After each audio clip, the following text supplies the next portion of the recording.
Mr. Blackwell, you can call the roll, please. Jennifer Harden. Here. Jack Miley. Here. Belinda Grassi. Here. Tom Hack. Here. Steve Jeffries. Here. We all rise for the pledge, please. I pledge allegiance to the flag of the United States of America and to the republic for which it stands, one nation, under God, indivisible, with liberty and justice for all.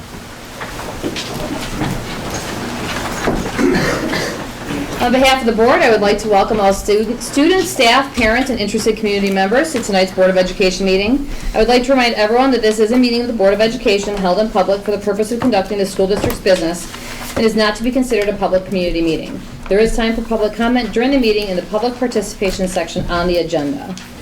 First up, if we can approve the minutes for the September 26th and October 3rd board meetings, please, if I can have a second. Second. Thank you. Mr. Jeffries will put. Yes. Okay. Is there any discussion? All right, call the roll, please. Steve Jeffries. Aye. Jennifer Harden. Aye. Jack Miley. Aye. Belinda Grassi. Aye. Tom Hack. Aye. Motion carried. It takes us, Mr. Kales, to special reports. We have two today. I have Mr. Miller, principal of Leroy Elementary, that will be giving us a presentation about all the great things that are happening over at Leroy. And I also have Laura Kramer-Coons, our consultant for our wastewater treatment plant on both sites, both the Concord site and also Madison. There are some misconceptions out there on what type of systems that we will have on the Concord location, and so I asked her to come in and set the record straight and tell us all about the proposed system that will go into that location. But I'd like to start with Mr. Miller.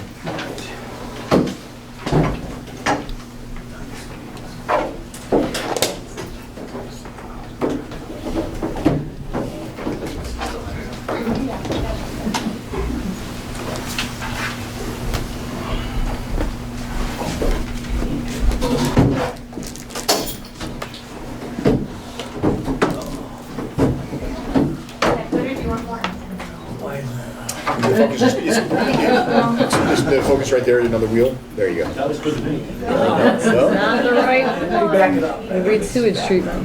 Yeah. Are we good? Nice. No, that's the problem. I think he's gonna back up. I'm going to say surgery, so he's a little... All right, so, not my A game. That's not No, I don't think I wrote you. No, you need the other PowerPoint. Feels like it's not your presentation. But just go with it. Well. Is yours up there, Greg? Yeah, it's a teachable moment. Use it right here. Oh, right here? Oh, I see. It's frozen.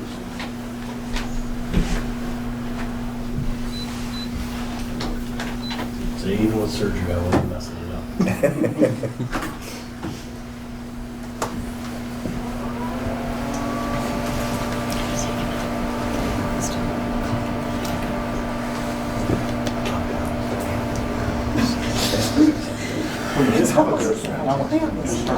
It's kind of a shame that we have. You know, before I begin, I'll let you all like to introduce. We have two members of my LSA parent board here. We have our president here, who is Lori Kuniski, and we have our vice president, Mr. Manny Rose. So thank you for coming and your support. Lots of other people from Leroy are here too, I see.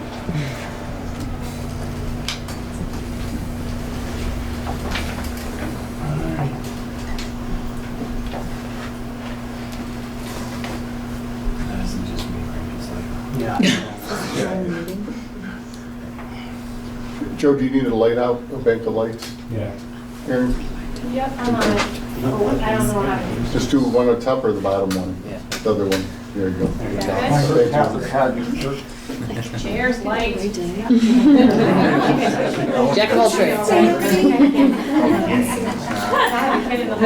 Gary, do you have the thing plugged in that's making this not? It's Gary's. Yeah, the pointer's plugged in. Use the remote, right?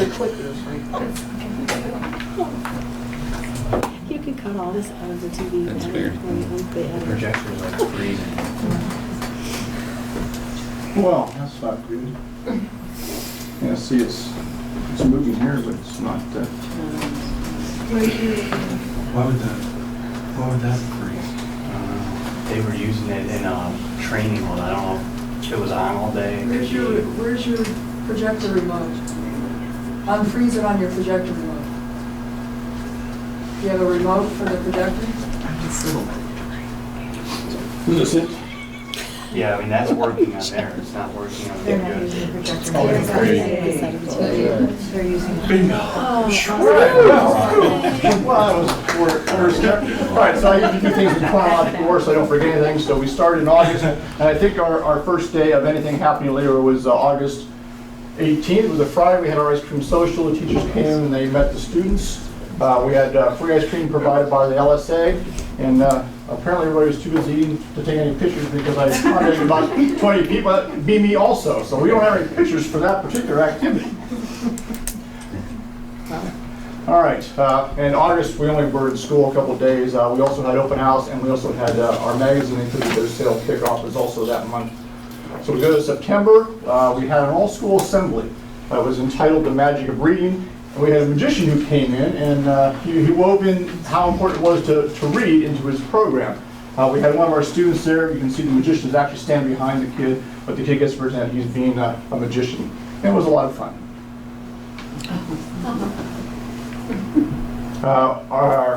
We had some employees from the Lake Metro Parks. They came in, and we've done this geocaching for about 3 years now.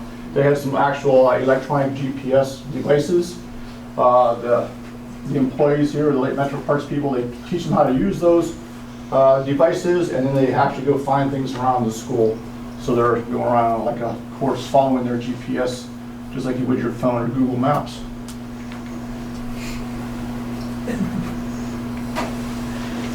We also had Apple Day for first grade in October, and there were, what are you laughing at? Your side comments, which are just like things I think that run through your head, Mr. Miller. But now we're on screen. We had a lot of parent volunteers come in for first grade, and a lot of cool activities that went almost the whole day. Right here they're measuring them with apples. We had some parents come in, they actually got to read books to the kids. And then you can also use apples to stamp out some art. Fourth grade went to the Environmental Science Center. They've done that field trip for a couple years. It's a really nice day. It's located very close to Leroy School, but they go inside and they have some activities, and they actually get outside into the environment outside also. And then, we had Fobbies come in, because this is the first year we had music back to enable us to have band. So Fobbies came in, and they let the fifth grade students who were going to be in band sample some instruments. So they had 5 instruments they could try: trumpet, clarinet, flute, sax, and trombone. And they let them try 2 of those to see if that might be an instrument for them. We had Safe as Smart, and we also had our school pictures during that month. All right, October.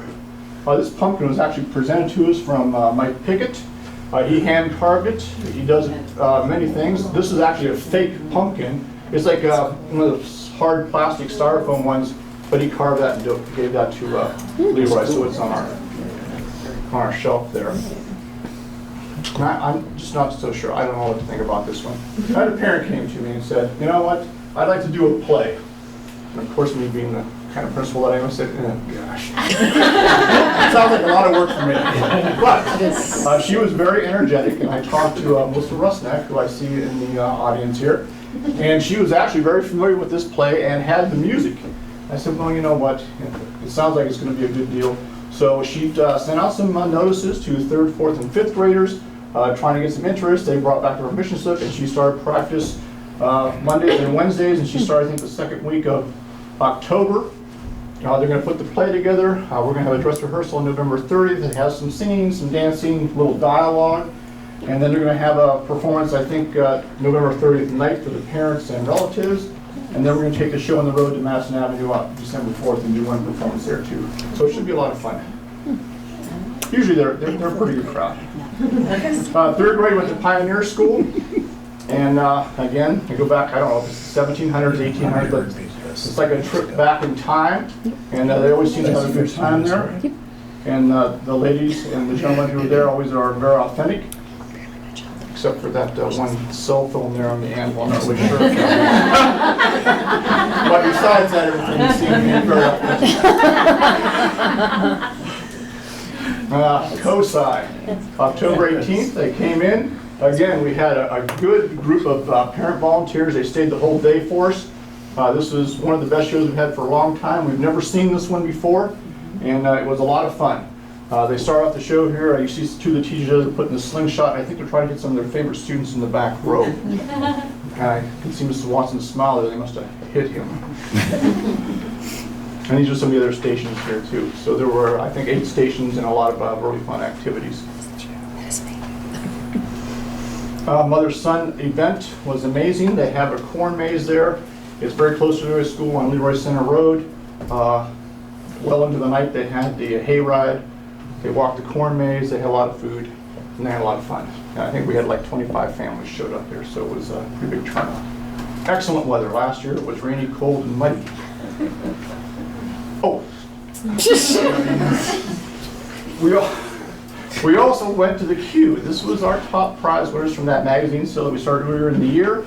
The grand prize, if you sold so many items, you had a chance to go to the Q. So this is us outside the Q, ready to go on the tour. We got inside. Here we are at center court. Here we are sitting in the players' seats. Those are the actual seats that the team sits in. And then there's pictures on the right-hand side. We're in the practice court.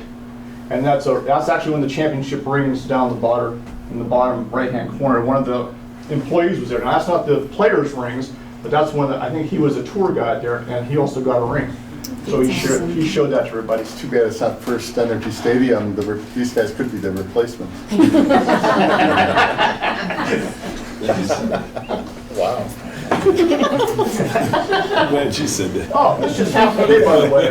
We're detective cater first grade. I don't know if you recognize Abby Parkman there in first grade in the lesson for us.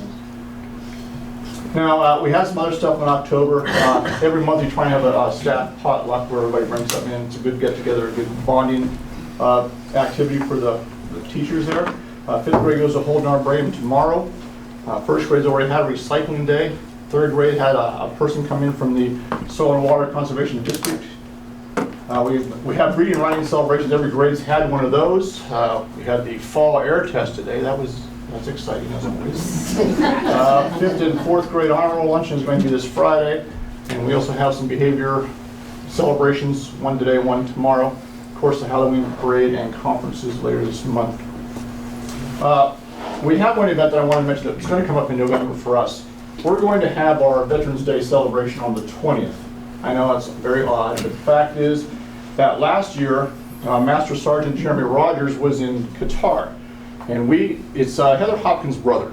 And so we had a little bonding with him, and he said they were feeling kind of lonely, and their barracks is like 10 miles, and they're not even allowed to use, if they wanted to travel that 10 miles, they couldn't even use a vehicle. They had to walk there and back to the PX or a place close by them where they could buy food or candy. So we thought we'd send them some boxes of candy and some letters to help them feel connected to home. So we did that, and I called him up and asked him if he would be willing to speak at our Veterans Day Assembly. He said yes. Told him the date goes, I'm out of the country then. But he's back the 20th, so we're going to postpone our Veterans Day celebration so he can come and talk to us and share his experiences there. So I'm kind of excited to see him. This is his unit in Qatar. We did collect, after Hurricane Harvey hit, we sold some candy grams, sold almost 1,600 of them, and wrote a check to American Red Cross for almost $400. And some academic achievement, yes. We're still continuing the reading and writing units of study. And last year, I went back and checked our MAP scores from last year because that's one of the few things that we use that we can chart from year to year. And every single teacher at Leroy met more than 100% of their projected growth according to what MAP said they should grow. And actually that was pretty good. And actually 1st and 4th grade ended up showing some of the best growth in the district. So we had a pretty good year last year and this year. And that's it. Thank you.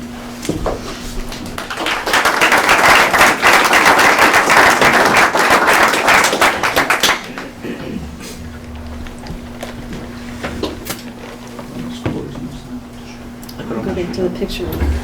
This face on it.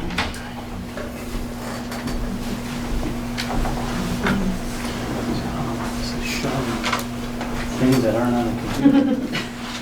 Well, it's from, isn't that Right, but it's not. Oh, I see. No, She it's showed all right, the I screen can- there. I think it was open twice, and that's why we're having Yeah, but you issues. see, it's, Yeah. It's weird. long as It's that working works, hard. we're good. See, that wasn't fair because he did the fun stuff. You know, kids, pumpkins, all that good stuff. Now we're gonna talk about, sewage. Hey.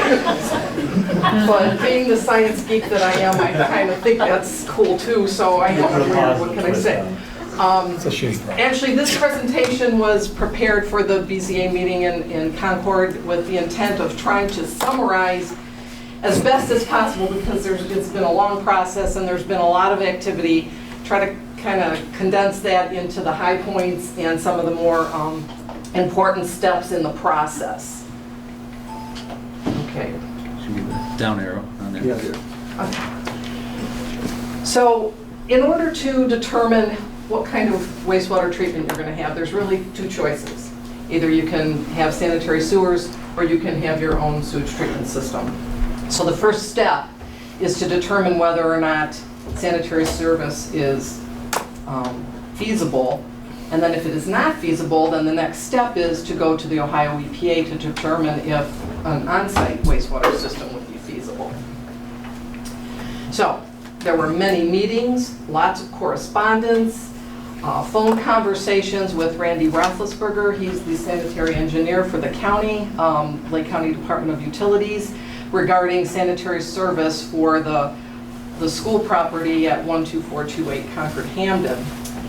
And to try to compartmentalize this, Lake County Department of Utilities regulations requires that the sanitary service must follow the most current Lake County approved general master sanitary sewer plan. That's what their regulations require. Their most current plan requires the construction of a pump station kind of near the corner of Concord Hamden and Alexander Road, and installation of considerable amount of sanitary sewers from that point to the school property, as well as some upgrade of some local sanitary sewers. Being the distance, the rock, and the financial responsibility here, you're talking just for the pump station alone in excess of $1 million. And I think, if my memory serves me, the sanitary sewers were somewhere between 3 and 4 million to bring that to the school property. So the determination was that sanitary service is not available, and that was confirmed by Ohio EPA. Ohio EPA requires that that be done before they will even consider an on-site wastewater system. So the first step in determining whether you can have a wastewater system on that site is you need to have soil work done by a certified soil scientist. We use Neosoils. That's Ray Burns, worked with him for lots of years, and he is a certified soil professional. We did a soil evaluation on January 11th. And basically, you need that to be able to submit your site evaluation to Ohio EPA. When you submit your site evaluation request, you need to have the soil reports, you need to have some topography information, and you need to have information regarding the size of the facility that you're building and how many people are going to be in it. Whether it's a school or it's an office building, it doesn't really matter. The process is the same for any commercial or business enterprise. So the Ohio EPA site review, they come out to the site.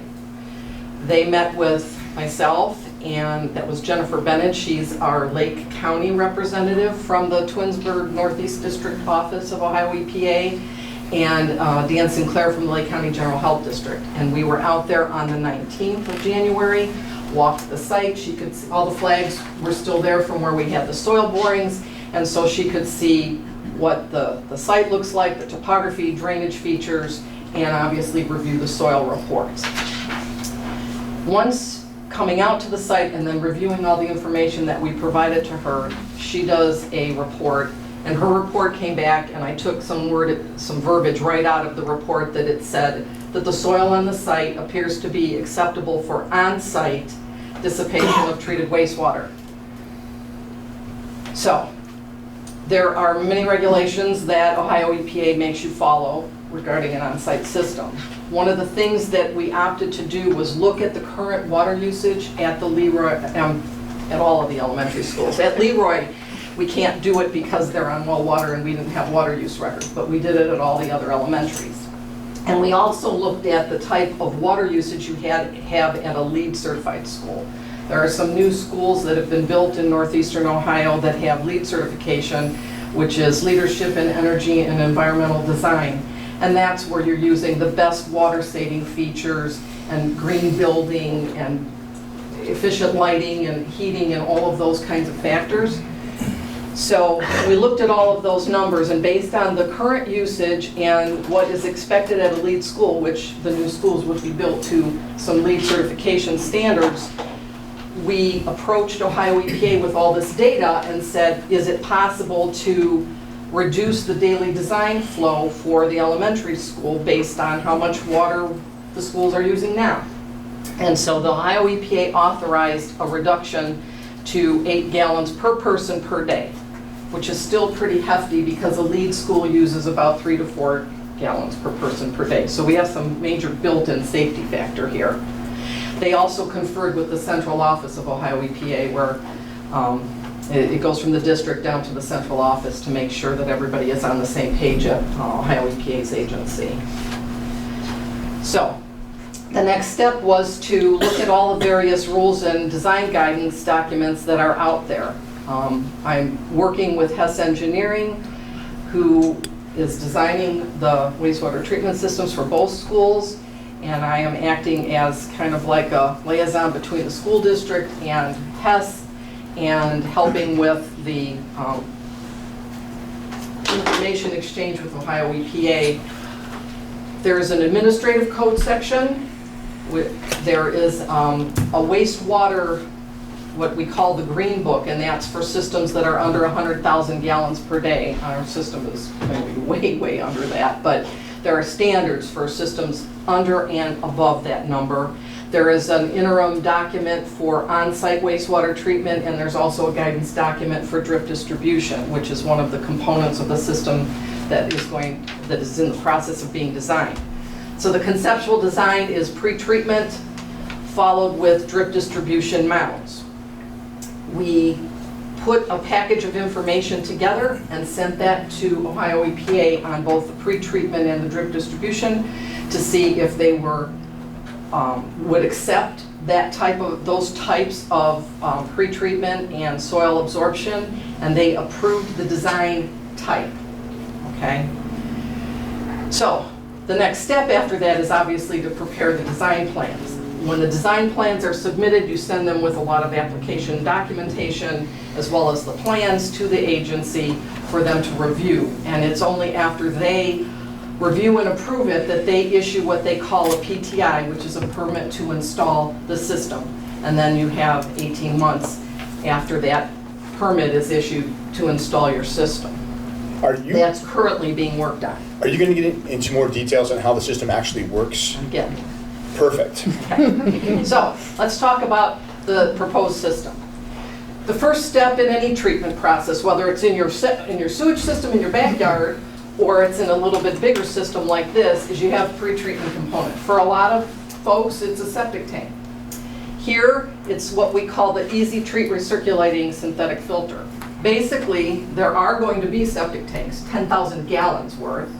There are going to be recirculation tanks, and there are going to be these treatment pods. They will also, this whole system is also preceded, I should mention, by an external fat, oil, and grease interceptor. That's for any of the fats that come out of the kitchen waste. And that goes into that tank first. That's pumped by a grease hauler, and then it goes into the septic tank. Excuse me. Yeah. I'm trying to visualize that, but I have some pictures too. Okay. How is this system compared to the system that is currently over at Lamouth? It is not like it at all. Okay. The system at Lamouth is what we call an extended aeration package plant. It is designed to discharge into the waters of the state of Ohio. This system is not going to discharge into the waters of the state of Ohio. It's going to go into the soil for treatment. That system, it's mechanical, it's aerobic, it runs 24/7. This system, although it is aerobic, is dosed through a series of recirculation tanks. The system is dosed for 3 minutes, that's when the pumps run. And then it rests for somewhere between 17 to 25 minutes. It depends on the usage in the school. So the only time that there's anything running, if you want to look at it that way mechanically, is when those recirculation pumps are dosing. And they're only going to dose for approximately 3 minutes. Those motors a are crack. in the pods in the ground. And they're in the pods, and I have a picture of that. Okay. Okay, this is what we could, the difference here is we call this a fixed film type system. There's synthetic bags and it's filled with polystyrene and the sewage is dosed over these bags. I'll call them bags because I know there's probably some other technical term that they use for them. And the sewage trickles through there and you get bacteria growing on this media, and that's what's decomposing the waste. That's what's treating the waste. So we have 3 systems currently in our district. Is that correct, Jim? Mr. Kalis? We have the one at Lamouth, and we have one at Madison, one at Leroy. And this system is totally different Than all of than them. all 3 of them. Yes, yes. So if residents who live on Concord Hampton Road or in the area where we want to build, if they go out and take a look at what we currently have, they will see that this is totally different than... Right, it will look different, it will sound different, it operates different. The systems that you have at Leroy and Lamouth, those run all the time, okay? The reason that we did not look at that type of aerobic system is because they do make more noise and they are more prone to upset.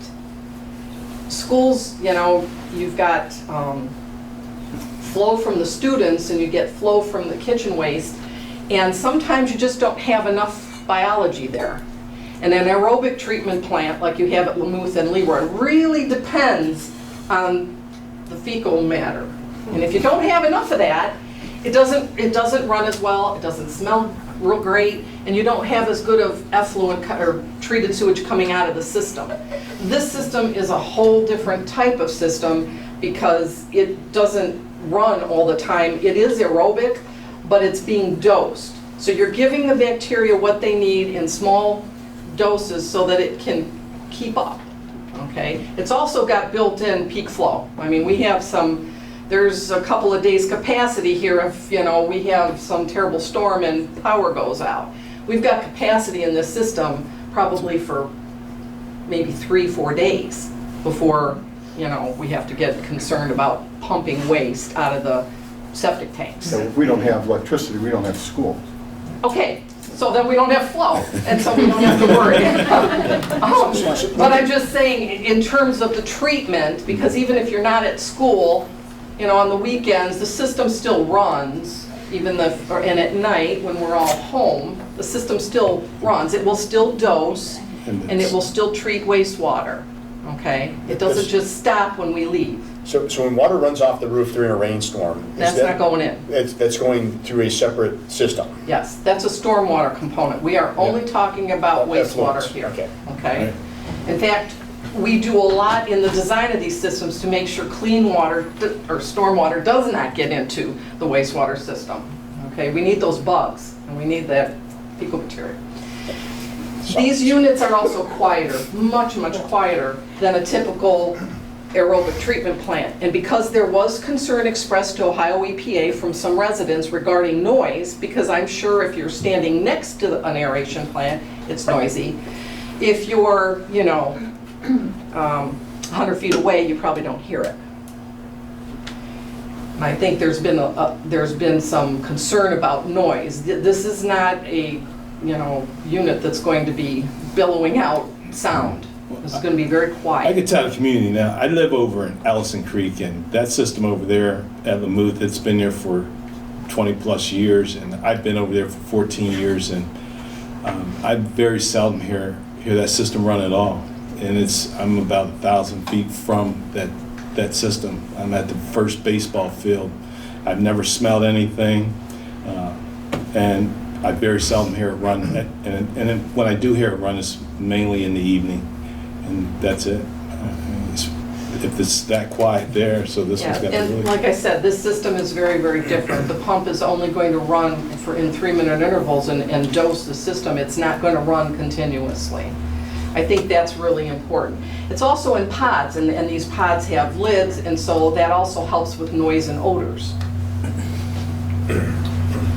Okay, once we get done treating it really, really well in these treatment pods, it will go out into drip distribution mounds. We're going to use American Manufacturing Perkrite. That system has been used in Lake County since 1998, and basically it's timed microdosing. Yes? How high are the mounds? They're going to be 12-inch sand mounds. They're going to be small mounds, okay? And basically pressure compensating emitters. Out of each emitter, which are on 2-foot centers in this pipe that's in these mounds, on the tops of these mounds, 0.6 gallons per hour of water. So it's timed and it's microdosed. That enables sewage to move through the sand and get into the soil below. By the time, and your soil is your final polishing treatment medium. And that is why Ohio EPA was very interested in the soil report, because they want to make sure that the soil can treat whatever is left in this sewage once it makes it through the mounds, okay? The other thing you asked about water and stormwater. There will be what we call an interceptor drain. That's a drain that's on the high side of the sewage system, kind of at the top of the slope, and kind of goes around. That's to take any surface water during a rain event and shunt it away from the sewage system. We only want the sewage system to be dealing with whatever's falling on it. We don't want to be taking water that's coming off of from sheet flow or off of a parking lot or something going into the sewage system. But they'll have stormwater provisions for the parking lots anyway, but this will take care of anything that's falling at the top of the slope where the system would start. So another question. Obviously, the weather varies throughout the year. Does the efficiency of the system change with the weather? We have had very good success with mounds in general. They do really, really good treatment, and they treat all the time. The one thing to keep in mind, the reason why your septic tank, for any of you that you mentioned, there were some people here from Leroy, why your septic tank doesn't freeze, there is heat generated in your sewage because of bacteria in there breaking stuff down. So that's one good factor in terms of why the tankage doesn't freeze. And in terms of the mounds, these emitters are made to drip all the water out. So nothing stays in the pipe between doses. It empties. So we don't have to worry about, like in the cold, for freezing issues. And like I said, we've been doing this, Lake County has probably 150 residential drip systems now already. So by the time it gets through it's going to be pretty clean by the time, it's getting through all of this. By the time it percolates through the sand and the additional and then it goes into the topsoil, and then at So- that point, it's moving through the soil horizons. kind of like When it gets to rain the nets. aquifer, it now becomes groundwater. Right. There's you've removed the bacteria components, you've removed you're going to have an interceptor. You've removed solids, you've removed bacteria. You're getting down to the point where you're getting into natural groundwater. So no one's going to see a pipe No. extending from No. the school into the stream No. emitting No. any effluent. It's all There are no percolating through. pipe, this is not a discharging system. Yeah. This is going into the soil. Okay, this is not like Lamouth or Leroy, which do go into a stream. Okay? There's also a replacement area there. Should you have some kind of an issue with one of the mounds, there's a replacement area where you can add to it or you can replace it. So that's a requirement for any sewage system, that there's what they call an area for duplication. Okay? We also are requiring that the system be installed by a Lake County registered installer with drip distribution experience. I wouldn't want you to have it any other way. So you need somebody who knows. This is high-tech science. This is like state of the art, and we want somebody who knows what they're doing putting it in. This isn't just a guy in a backhoe digging a trench. This is very technical. The microdosing is what helps us here deal with the kinds of soils we have in Lake County. Okay, this is just a basic schematic to show you that you're going to have two 5,000 gallon septic tanks. you're going to have two 3,000 gallon recirculation tanks, and those little green boxes represent our pods. And so basically what happens is, as I was telling you, they get dosed from the recirculation tank for 3 minutes, and then they're off for 17 to 25. It kind of will depend on the use of water in the school. Well, there's a pointer, a laser pointer on that too. Yeah, okay. Those are your pods, your recirc tanks. When I say recirculation, what I mean is, once you dose the filter and it moves down through the media, any water that comes to the bottom of that tank goes back to the recirculation tank and it's dosed again. This water gets retreated several times. That's why you can get a biological oxygen demand go from 250 milligrams per liter down to 10. And total suspended solids from 180 down to 12. You get excellent treatment with this unit. Can you translate that into layman's terms? Okay, biological oxygen demand is the amount of oxygen that you need in water that's got stuff in it to break it down. That's as simplistic as I think I could say it. And the dissolved solids, that's the stuff floating in there, you know, your fecal and other stuff, you know. Fibers from clothing, you know, pieces of toilet paper, all those things that make up waste. Those are the things that are suspended. There's a huge reduction of that as well. And then there's a good bacteria reduction actually in this system as well. You mentioned earlier about the skimming off of the grease from the kitchen and things like that. Is that shown here? This is just the easy treat. Ahead of those 5,000 gallon septic tanks will be a grease trap, and we'll be working obviously with the building department to see what they're going to require for the amount of people. You know, they're the ones that make the call on the size of the interceptor. And the grease cannot be treated through the system without... No, that basically is made to skim off the grease so that you're only dealing with the sewage, because the grease will float to the top. And that will be hauled away and treated in another facility. Just like restaurants have those grease dumpsters, or they have in-ground grease traps that are pumped routinely. That's just the way it is. The way it is, yeah. That's just a factor of the treatment train that EPA requires. I think I have a picture here. My memory serves me. Okay, this is what the treatment pods look like. There'll be two of those. They'll be large. They will be partially in the ground, and there'll be some soil mounded up around them, because these will be on they'll be designed on a sand base. I mean, they have, you know, there's some leveling and some of those kinds of things, engineering criteria that will have to be followed. And the nice thing about these systems are they're pretty easy to maintain. These sacks can be taken out, and the styrene will outlive us all. That gets cleaned off, and then it goes back in the sacks. They are talking about anywhere from 10 to 15 years before you have to do that, depending obviously on your flow coming out of your building. Now, this last picture is probably hard for you guys to see because there's so much detail in it. The architects put a lot of their stuff in here too.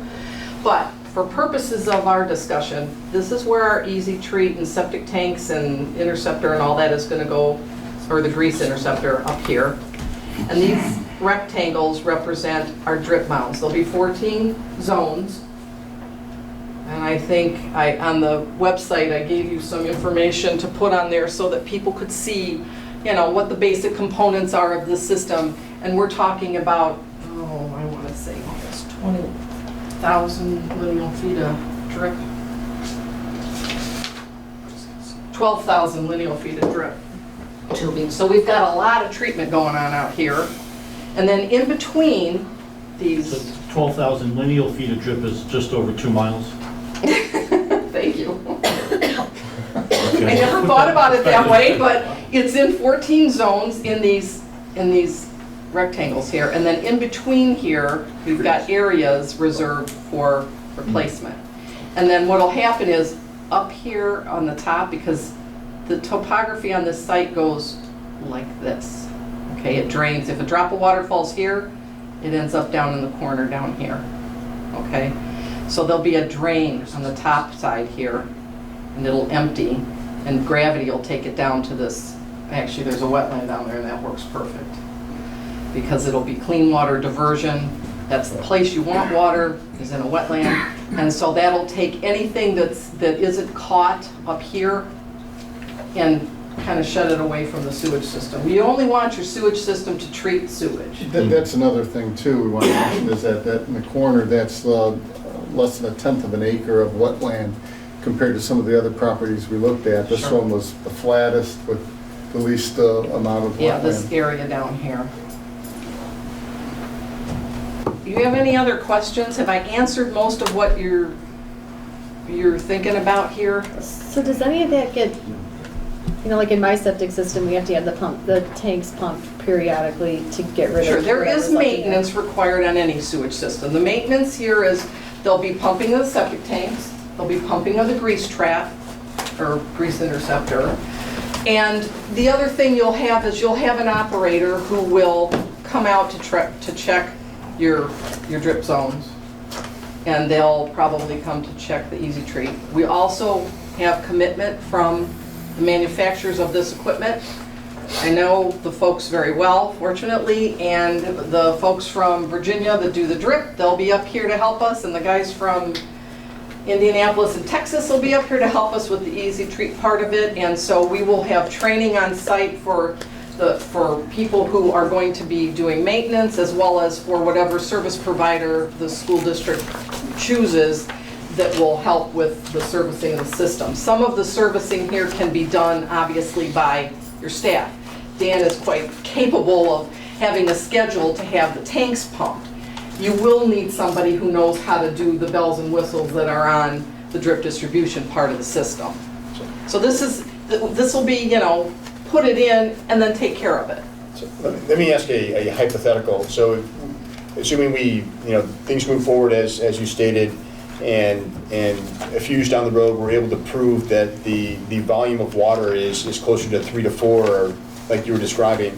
Is there a way to reapply to Ohio EPA to change the configuration of this, or because right now that land is not necessarily available to us for other things? I understand what you're saying. Yeah. So let's say down the line, the school is built, the system is in, and you find out that you only need 2/3 of this.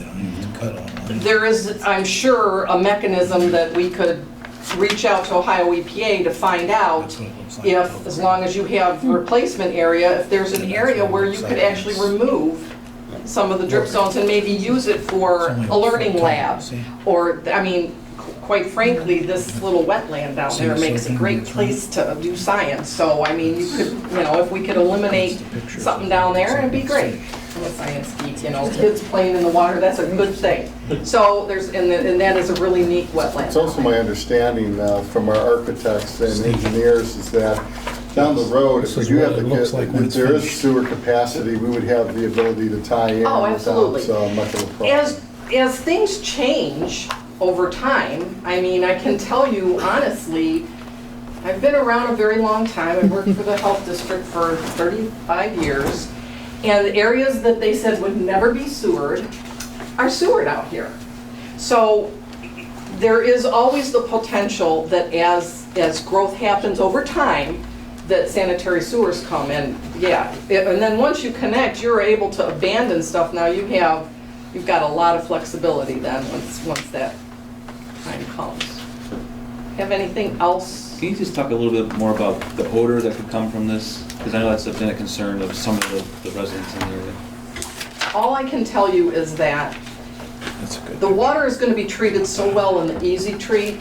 By the time it gets into the drip distribution mounds, at that point they're more for dispersal.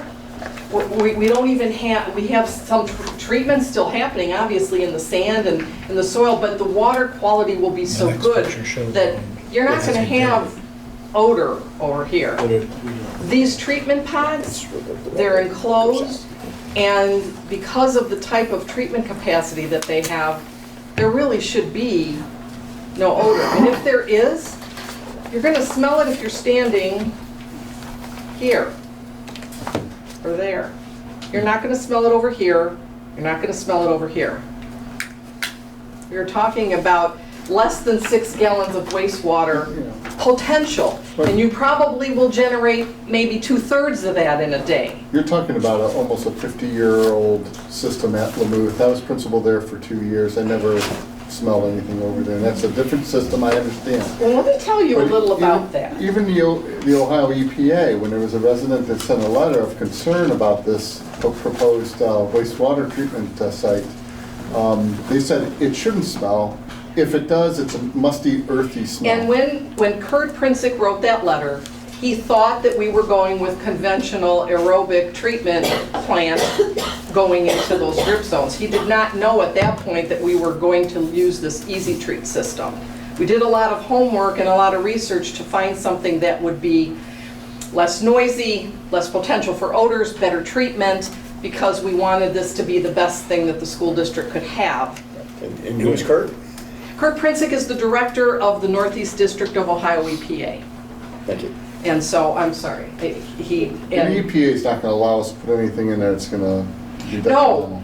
No, the Ohio EPA, we were pushing for a little bit more reduction on gallons per person per day, and they were pretty adamant about the 8. We were very fortunate to get them to look at 8. There's probably a 2.5 factor of safety built into this. You know, so I really, from a wastewater standpoint, this is a Cadillac. I mean, it's going, I'm excited that we're using Easy Treat because it's a really cool technology. They use it in a lot of places. This will be one of the first ones in Ohio for pre-treatment. I think that's great.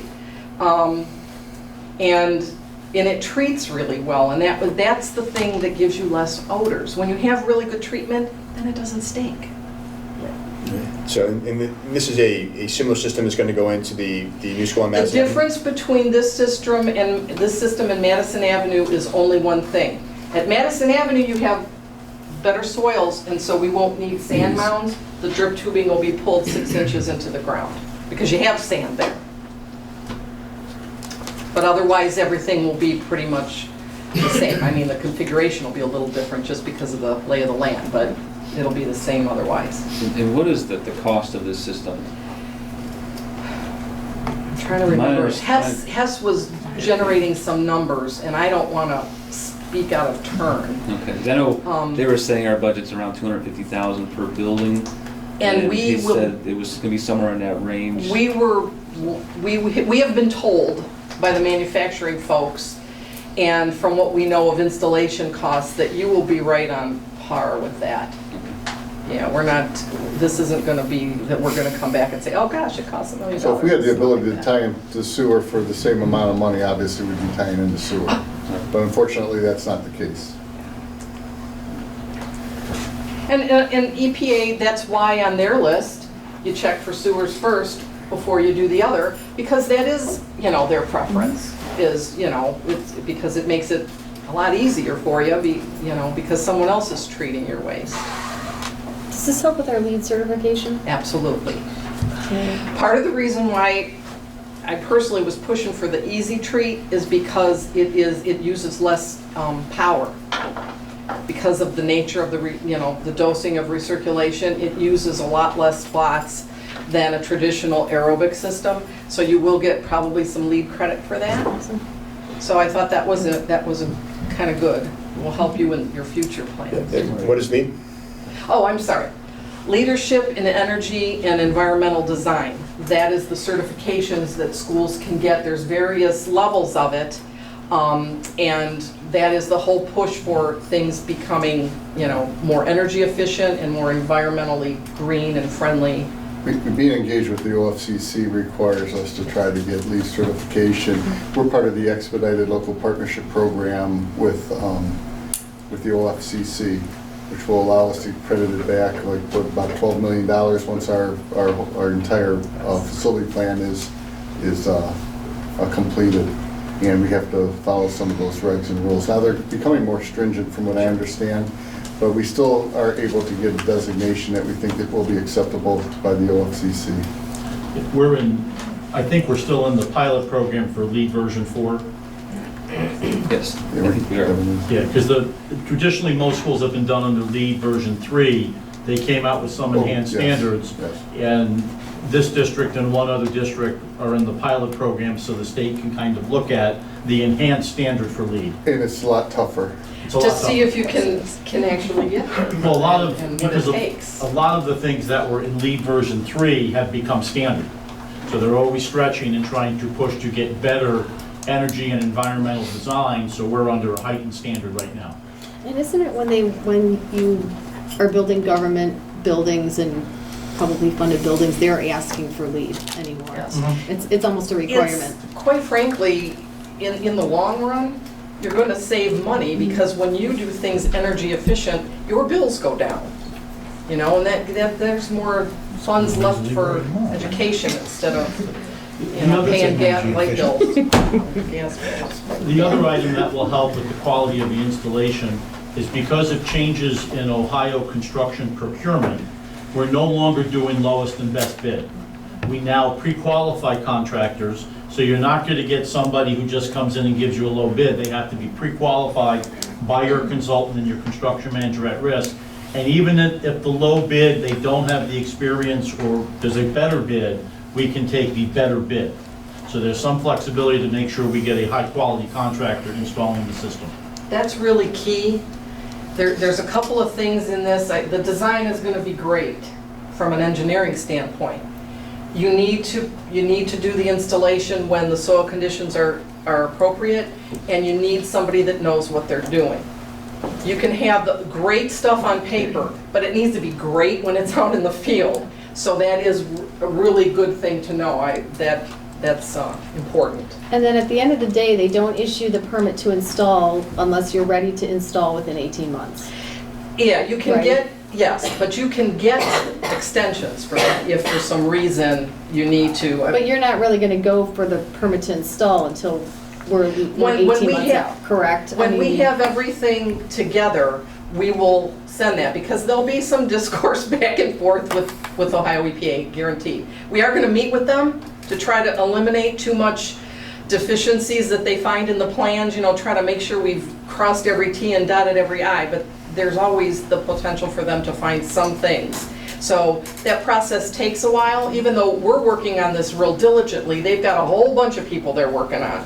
So you need to give them enough lead time. So we may be submitting this before the 18 months because we need to give them time to do their thing. Make sense?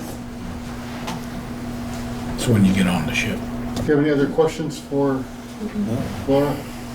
Again, thank you very much. You know, trying to explain it obviously to the board from me or Gary, it wouldn't do it justice. Anytime I've had some community members ask me questions about the system, I've done the best I could to answer the question, but some of those questions would be better directed to Laura, just because she's been working on this for the district for many months now. Very good.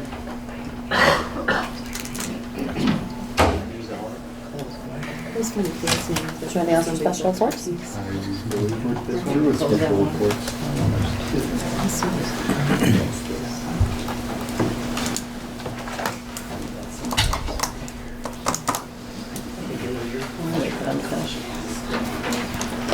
Okay. Thank you, Mrs. Kramer-Coons. Yes, thank you. Thank you so much. Right. Okay, that takes us to old business. Does anyone have anything for old business? How about new business? No new business. Okay. Thank you. All right, that takes us to the Board of Education Committee and Liaison reports. The first one is the Superintendent's Business Advisory Liaison.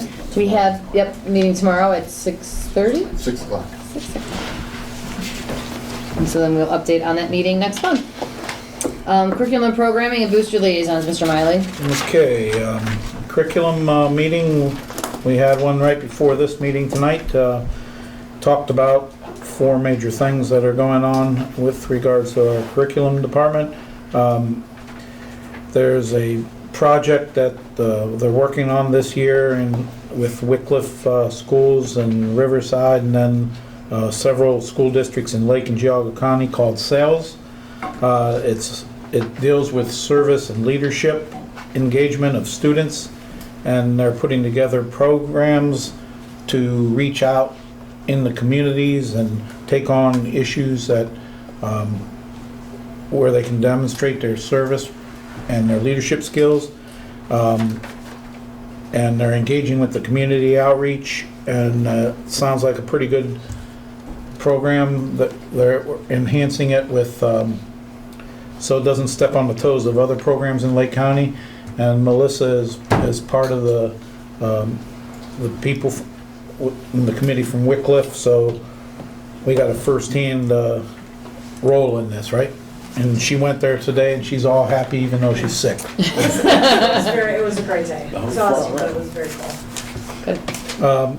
Curriculum enhancement here at the Riverside campus. We're looking at making improvements and some changes in the course offerings or names, even though the requirements stay the same, in the English department, math department, and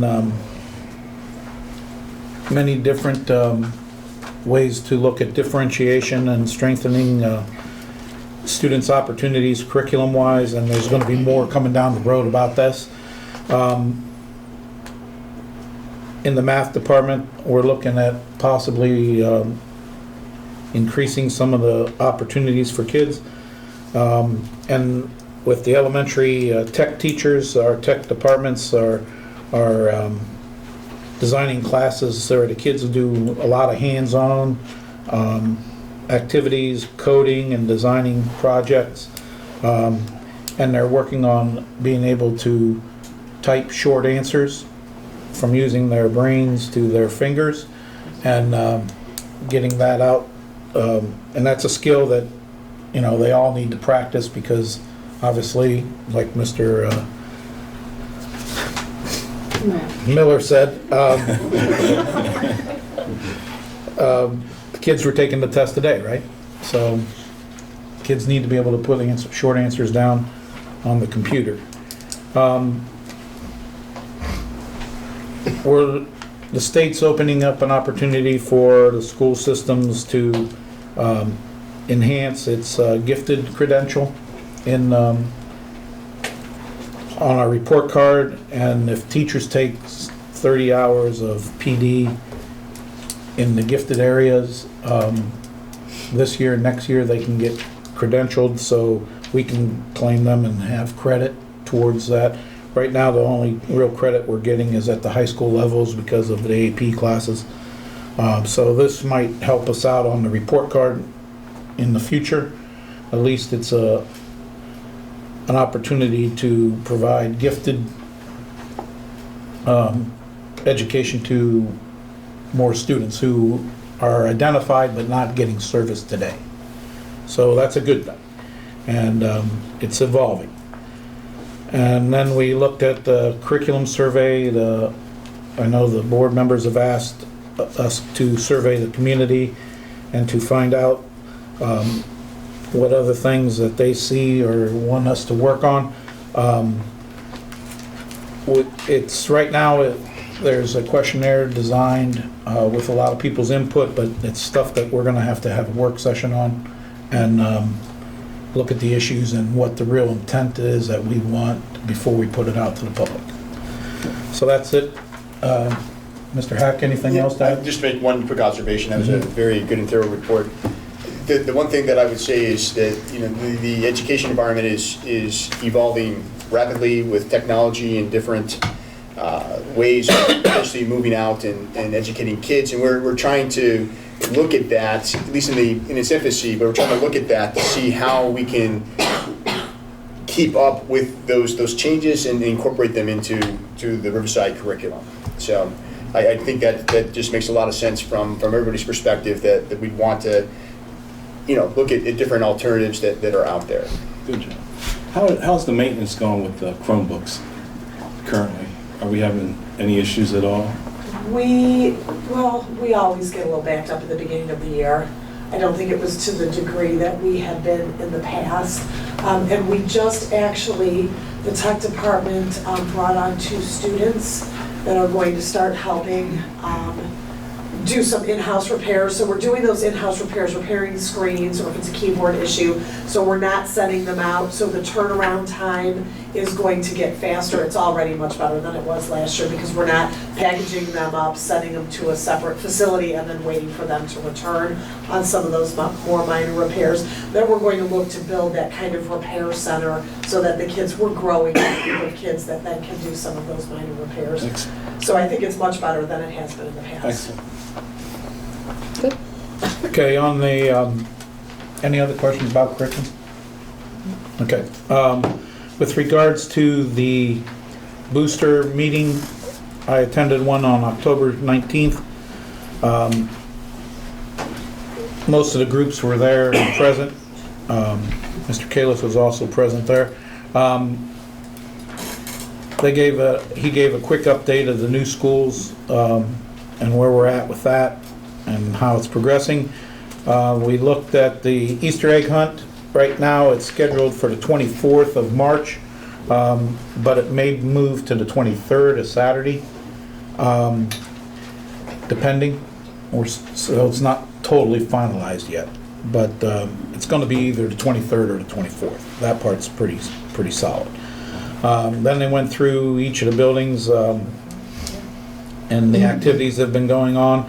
And like Mr. Miller said, I'll refer back to his presentation. All the things that's been going on at Leroy is just a sample of each and every building in our district and all the good work that's being done.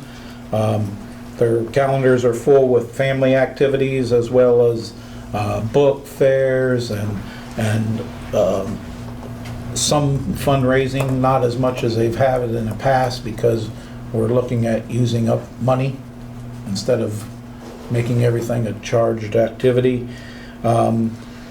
There's Halloween dances, there's Santa shops coming down the road. I mean, it's just constantly loaded with all kinds of great activities, even selling Mally's chocolates.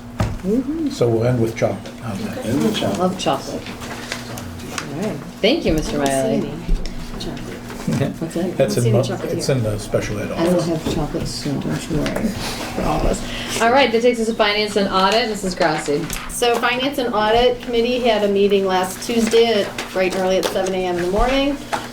We reviewed cash balances and cash flow and fund balances for the next couple of months prior to our tax collections in January. And we also talked about the 5-year forecast, and we have a healthy 5-year forecast for now. And I don't want to usurp your presentation I'll be because he's going to be presenting presenting that shortly because we have to approve that and get that off to the state before the end of the month. So I'm going to let Gary take care of that. And as far as legislative, all the legislative things that have come down the pike are now incorporated into our new board policies that we have on our agenda today for final approval. And I'm listening to some of the things that are going on in curriculum, and they're all being incorporated. So those are things that we've seen in our recent slate of board policy updates. So that's just good to hear and see, and that's all I have. Great. All right, Mr. Heck, buildings and grounds. So we've not had a meeting since the last board meeting, but we will have one before the November meeting. Okay. Mr. Jeffries, personnel and alumni. Personnel, there's nothing new to report there. There was not a meeting scheduled for the month of October. Alumni Association, there was a Hall of Fame inductee ceremony for the class of 2017. There were 5 members that were inducted into the Hall of Fame. They were Brian Asworth, Theodore Orse, Joe Percival, Michael Vaccarelli, and Craig Young. They were all inducted into the Riverside class of 2017 Hall of Fame. There are now over 100 members in the Riverside Hall of Fame. If you care to learn more about them, you could go to the Hall of Fame and you can go to the alumni's website and you can get that information there. That's it. Thank you very much. All right, that takes us to the superintendent's report, Mr. Kalis. We had planned to go over the report card. I think we're going to push that to November for the sake of time tonight. Okay. And also the fact that Mrs. Malacher isn't feeling all that well tonight either. Just made her night. Plus, we need to acquiesce some time to Mr. Platko. I know it's very important to cover the 5-year forecast. It's very important to our district. And we do it a couple times a year. If there's any adjustment to it, it's October and in May. So it's very important that we give him enough time to explain the financial situation that we're in and how healthy our district may or may not be, right? Yep. That's it for your report then? All right. One Oh, no. other thing. I did get another batch of policies from Neola, and I remember talking to the board about possibly getting together, maybe through a work session. And the Neola rep is available on the 27th or 28th of November. And I don't know what your availability is. I figured we can talk about the survey, and we can also have him step us through some of the policies. Is that daytime? I think it's evening. If you give me a few options. So Monday or Tuesday, the 27th or 28th? Monday and Tuesday after Thanksgiving. Tuesday. Tuesday's better for you? I can do either one of those. What day are you referring to? If we're going to do that, then I would ask that we try to get in touch with Mr. McIntyre too, because we talked about doing with the Neola thing, getting a legal update too, and trying to get all that done at one time. So we can verify with Dan his availability as well, please. So. Are we all tentatively saying the 28th is acceptable? I can be here as early as 6. Jack? Yeah, 6 is fine. Works for me. Steve? I'm on hold for that one. I have to wait. Will the 27th work at all? Monday works fine for me too. Mm-hmm. As long as you do it Ms. Kraus, you now. have a conflict? Huh? I have class. Okay. So the Monday before that, we have a board meeting on the 20th. It's Yeah. Tuesday. I have it on my schedule for Tuesday. I have it on my I have it schedule as on the Monday. 20th. I won't be here. It doesn't matter. Because I'm skipping class to go to OSBA. How about this? Would the board like to send me some availability and even the possibility of either an evening or a Saturday, and I can see how available the Neola rep is? My first Saturday is not available till December 2nd. You're not available? Okay. No exaggeration. And then Send me availability. Send me dates that you cannot, that you know that you cannot meet, and then I'll look at all the rest and I'll. That's probably easier, right? Yeah. why don't we shoot for the 28th first? Steve, you're on hold because you don't have your schedule yet, or? No, I have a couple other meetings and regarding basketball, the things I have to get done, make sure I can get those in with the team.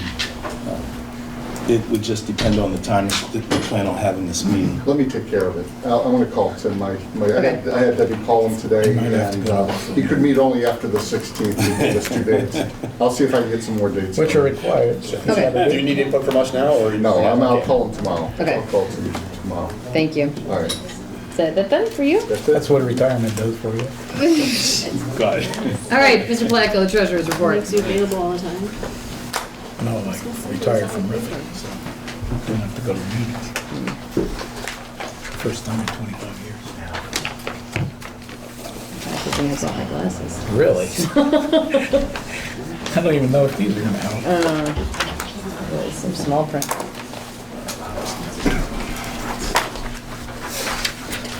We have a couple extra copies in there. One from.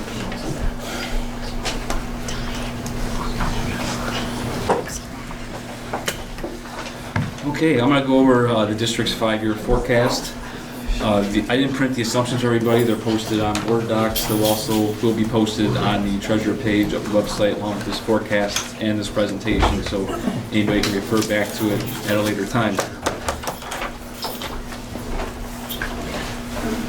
Just some quick guidance. The Ohio Department of Education, they put out a little guide on their website that kind of talk about how to read a 5-year forecast.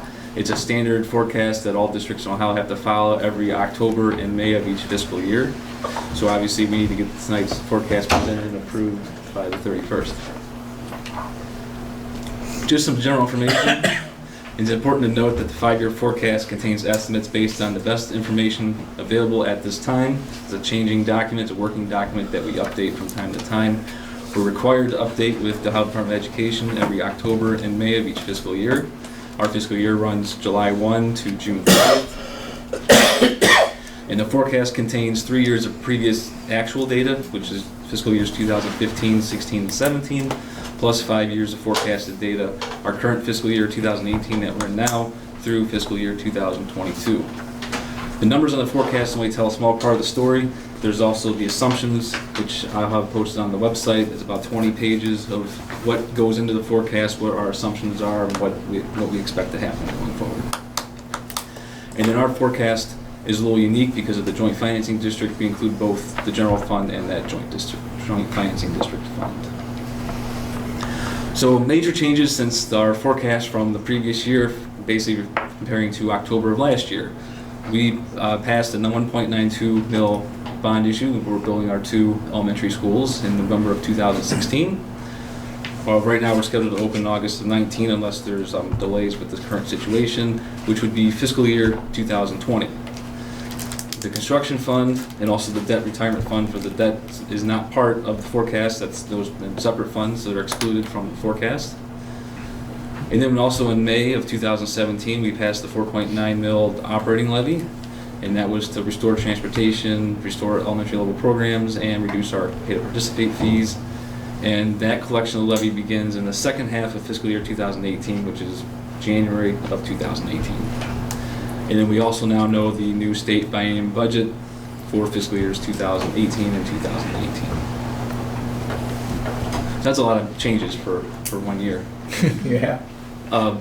Quick executive overview. We're solvent through the 5-year forecast through year 2022. As of right now, deficit spending is projected to start in fiscal year 2020, and that's basically where our expenditures start to exceed our revenues. That can be seen on line 6.010, and that's called, the official name is excess of revenues and other financing sources over or under expenditures or other financing uses. We know with the new facilities, there's going to be some efficiencies there. They're really not built into the forecast at this point because we're kind of unknown if we're going to open up on time. We're going to kind of monitor the situation and see how that goes. And also in fiscal year 2020 starts another state biennium budget and another one in 2022. So we only know 2 years, and then we have the next budget and then half of the following budget to guesstimate basically.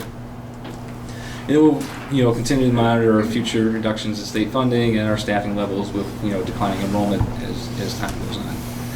One thing that the forecast doesn't show, but in preparing the forecast we do a cash flow estimate, is that we project a very low cash balance in January of 2018 before we start receiving funds from that new levy. There'll be a slide later on that will kind of show that in a little more detail. So this is a quick executive overview. We're looking at where our current fiscal year is 2018, which is right here. We started the year with a $5.3 million beginning balance. Your revenues expected just under $45 million, expenditures at $44.3 million approximately, with a surplus of $661,000. So that will increase our cash balance. And this comes right from our forecasting software. Notice that the first 3 years are kind of highlighted here, and that's where we really want to focus.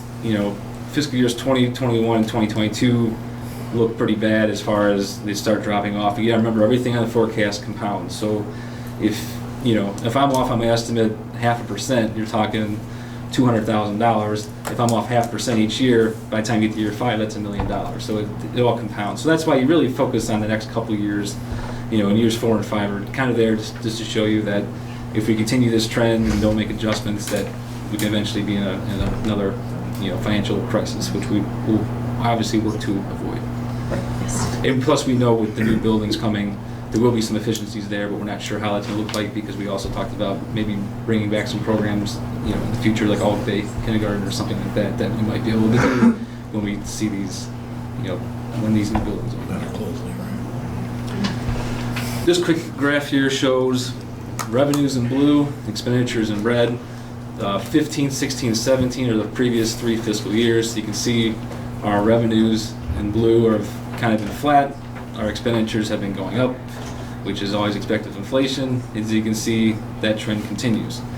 You notice revenues jump in 18 because of the new levy. We collect about half of that in the first year, and then in the second year we realize the full revenue from those levies. So that's why you see it step up like this, and then it kind of goes flat going forward. Next slide here is just a pie chart of our revenue. As you can see in the blue, general property tax, that's your real estate taxes, makes up a large portion. I think that says 58%. The green on this side, they call it unrestricted grants and aid. That's your state funding in that chunk there, which is closer to 20% of our funding. The orange is all other revenue. That includes the revenue from the joint financing district as well as interest and a bunch of other items that go in there.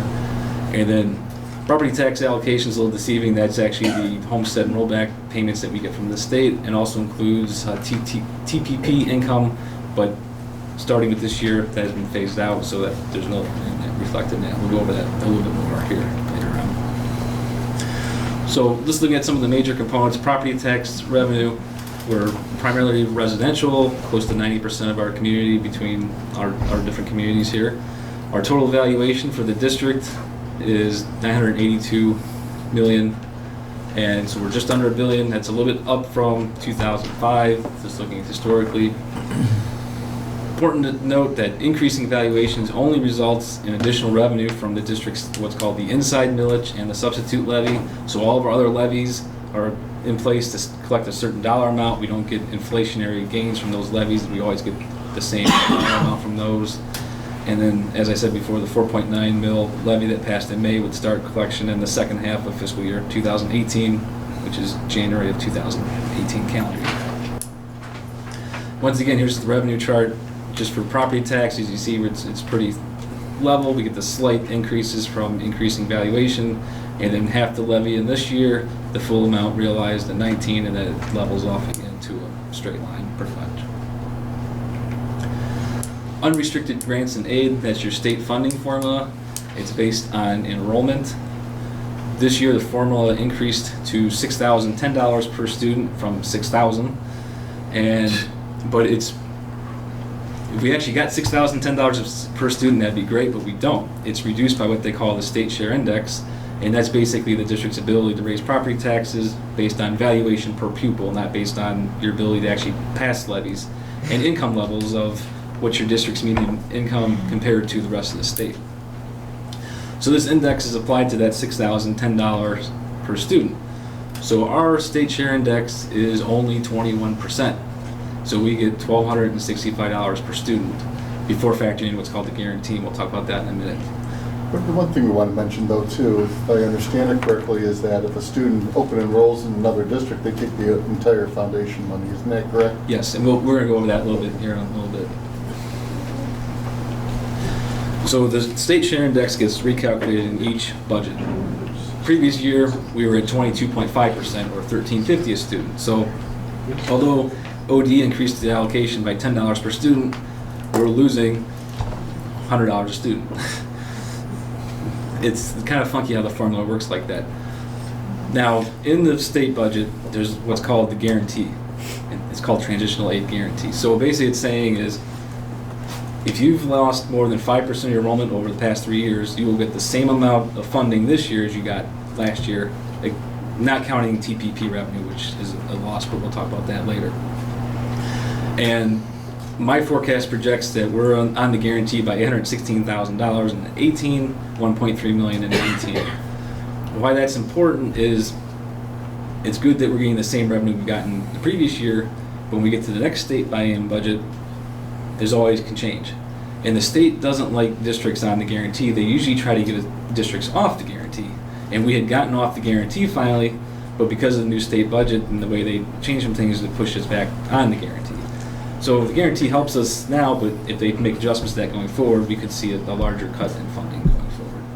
And just to further complicate things, OD, when they calculate our state payments, we get 2 payments per month, and we get what's called an SFPR, it's a state foundation payment report, twice a month.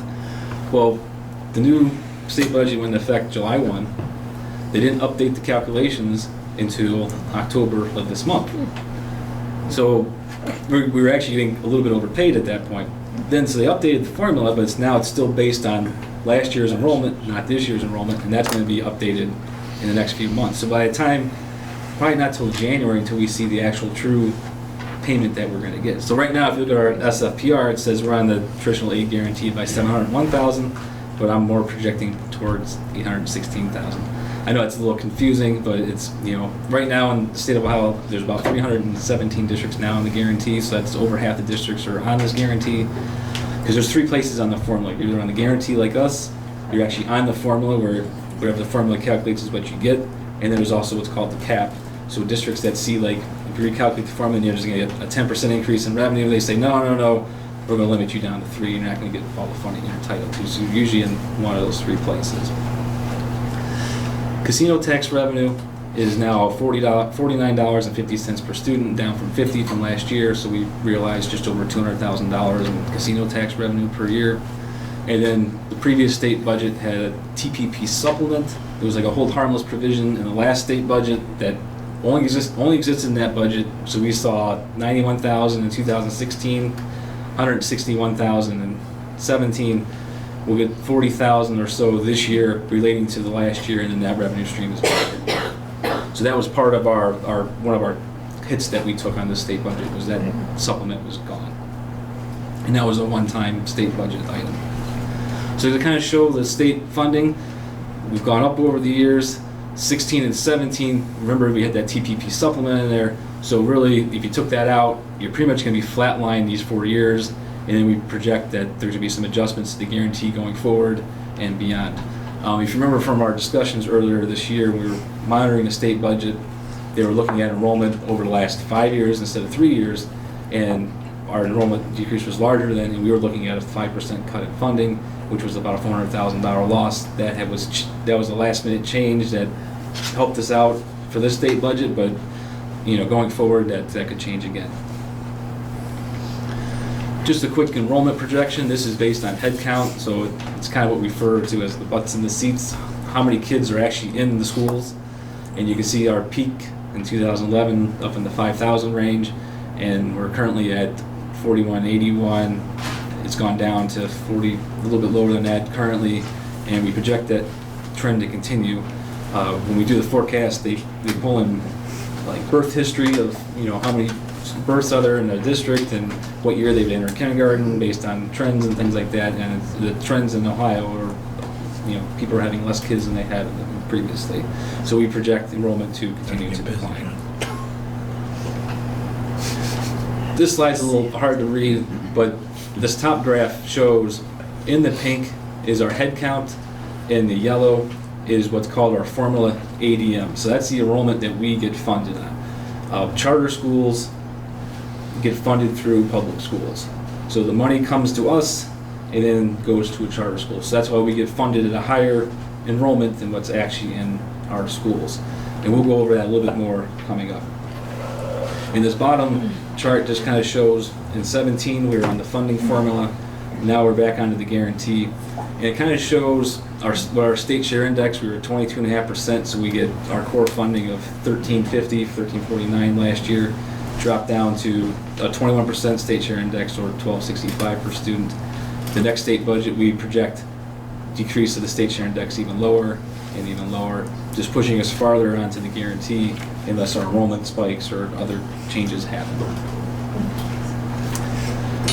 Another major revenue component is the property tax allocation. This is basically your homestead rollback reimbursements from the state. The state picks up the first 10% of old levies, and if you're owner-occupied residence, another 2.5% the state picks up. The state eliminated that back in 2013, so any levies passed after that time no longer get that discount. It still happens on any type of renewals, but not for new levies or replacement levies. And this item also includes TPP reimbursement, and this has been big for us because the previous state budget and current state budget resume the phase out of TPP revenue. So you can see in 2011 we had just over $3 million per year. 2012 dropped to $2.3 million. 13, 14, and 15 was down to 1.6. 16 at 947. FY17 $188,000, and now we're at zero for this current year and beyond. And that's a huge loss that we've had over the last few years. So this kind of shows a chart of that revenue stream, how it's, you remember this is starting at 13, so back in earlier years it was up another 1.5 million higher open up here, and you can see it was flat for those 3 years and then started the downtrend, and now we're expect fairly flat going forward.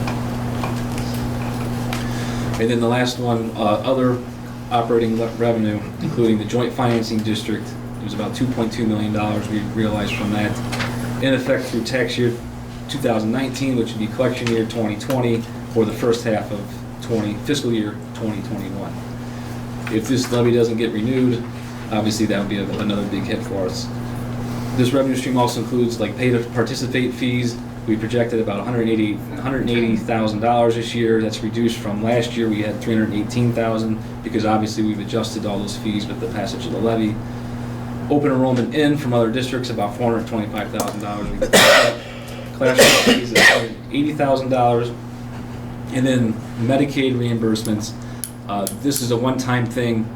We finally got our cost report settlements from Department of Medicaid, at least the final number.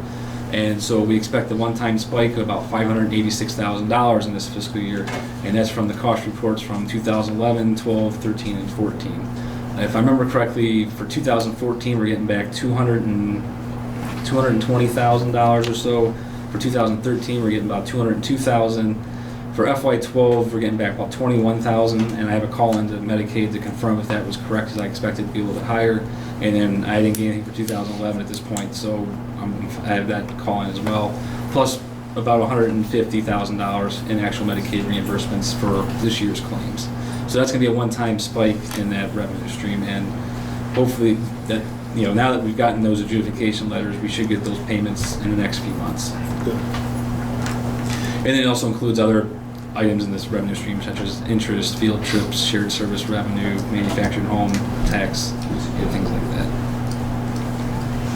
Expenditures, the blue is salary, about 51%. Benefits is about 21%. The green up here is purchase services. Those are our three major expenditures. So for personnel, that includes salary and wages for certified, classified, exempt, and administrators. Also includes substitute teachers. We have 2 bargaining units, RLEAs, in effect through fiscal year 2018, OPSIs through 2020. We project certified step increases about 3% per year, and then degree changes and adds another 0.33%. The classified salaries are based on the current negotiated agreement, and we have projections built in for administrative exempt salaries of about 2%. And then we also assume some adjustments to staffing levels based on declining enrollment, savings from retirements, and then a couple adjustments upward for the return of kindergarten level programming. And then we still think there'll be some savings in 2020 if both schools open on time through the consolidation. For benefits, 21% of our revenue, or 21% of our expenditures, and we have retirement at 14%, Medicare 1.45%, workers' compensation 1%. That's based on your salaries. And then the other projections for medical insurance, we expect about an 8% per year increase, just based on history and being part of the Lake County Schools Council to help mitigate those cost increase. Actually for this year, like our Plan 1 went down, premium actually went down for once, so that was kind of a nice surprise. But then for Plan 3 went up a little bit around the 8% range. And then dental and vision at about 3% per year. Purchase services, about 52% of this cost is tuition-based items such as open enrollment, community school deductions, scholarships, and other items. And this pretty much includes special education services, postage, utilities, transportation services, insurance. And we just kind of go line item by line item and look at history and what we project the future to be. And we have a slide coming up here on open enrollment and community school deductions. Open enrollment is a little hard to read on this screen. We're going to start on the far right. So open enrollment in, we bring in about 80 students from surrounding districts. Open enrollment out, we have about 220 students of ours who go to other places of basically a net loss of 140 students. And you can see I have it broken up by county. Lake County is at the top, and then we have Geauga County, and then some other random districts there. And you can see this first column kind of shows the open enrollment in. We get a lot of open enrollment in from Painesville. Open enrollment out, you notice Mentor, Perry, and Willoughby East Lake are 0 because they don't take in open enrollment students. But it's always interesting to see that Fairport, over $600,000 they get from us through open enrollment, that students that choose to go to Fairport over us. And what's important to note about open enrollment, as Mr. Kalis was saying, when someone open enrolls out to another district, the state takes $6,010 from us and gives it to them. But remember, the state funding formula gave us $6,010, but it reduces it by that state share index. So we really get 21% of 6,010. So we get $1,265 per student, then that student chooses to go somewhere else, and they send $6,000 over there. So we actually take a net loss of over $4,000 per student anytime someone leaves to go somewhere else. 2 for 1. And just to kind of show from the prior year, the net loss was 154. So that's trending down, and I think with opening new facilities, bringing back transportation, reducing pay to participate fees, it's important to watch just to see how this trend goes going forward. And kind of looking at some of our surrounding districts, like what is Fairport doing that's causing people to go there instead of coming here? So that's $560,000 net. Yeah. And kind of comparing to over here, FY17 net and open enrollment, and whether it's positive or negative. You can see things are getting better for us. They're in the black, and the red are getting worse for us. Now, community schools, this is your charter schools. Once again, one of the things that all of us treasurers lobby every state budget is take the charter school funding out of the state funding formula. Don't run it through the district, because a district like us, we get $1,265 per student, but every student who goes to a charter school, they take $6,010 from us. And you can see who's the big player in the game is electronic classroom of tomorrow. And if you've seen in the plain dealer things, the whole ECOT controversy, they overstated their enrollment by 59%. I think it was in 2015. They were overpaid $60 million by the state, and the state's trying to get that money back. Well, that money, part of that money flowed through us. So, we only got $1,260, but then they took $6,010, sent it to ECOT or these other charter schools. So we always try to lobby to get that taken out of the funding formula, and charter schools get funded separately. So you can see, at the end of the day, in fiscal year 2018, we have 142 students who go to charter schools that live in our district. So they take $1.1 million from us and send it to those different charter schools that are listed here on this list. And that, you can pull this information off that SFPR report through the ODE. You can see every 2 weeks a new report that shows what the students are. And you can see there's partial numbers because some students only attend for partial periods of time, and that's why it's based on the FTE, full-time equivalent, so that's why it's not even round numbers. So Mr. Spacco, can you go back to the previous slide, please? Yes.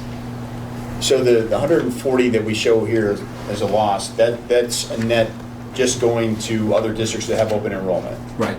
And then when you go to the charter schools, it's another 142. So we really are in essence minus 282 students conceptually that could be going here that choose to go elsewhere. Right. Yeah. Okay. So basically, like in the forecast, you'll see, and I might project it a little bit lower than this, but open enrollment in revenue would be about 470,000. Open enrollment out, 1.3 million. So that 1.3 million gets deducted from us and sent somewhere else, and then 1.1 million deducted for community schools and sent somewhere else. So by working together to try to bring those students back, will obviously help us financially. So when we get a student who comes here, though, do we get the full 6,000 or do we only get 1,200? If they live in our district, you only get the 1,260. But If they live like in Fairport and came here, we'd get the full 6,010.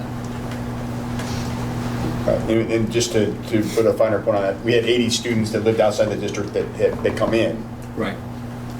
And bring the $6,010 with them. Right, they bring the 6,010 from them.